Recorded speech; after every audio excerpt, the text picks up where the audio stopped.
আসসালামু টিচার। আজকে আমি আম্মুকে নিয়ে আচার বানানো শিখব। এটা আম, কাঁচা আম, এটা গুড়, এটা লবণ, এটা শুকনো মরিচ, এটা ভিনেগার, এটা তেল, এটা পাঁচফোড়ন। এখন সবকিছু একে একে দিয়ে দিব। বলো চুলায় দিয়ে দেবো। চুলায় দিয়ে দিব।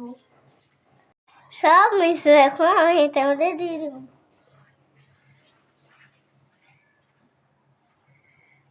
আমরা সম্পূর্ণ গুড়গুলা এর মধ্যে তেলে দিব। এখন নাড়ো, নাড়বো এখন। সাবধানে, গরম।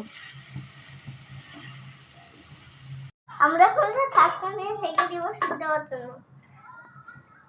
আম্মু এখন অনেক সুন্দর টেস্ট আসছে।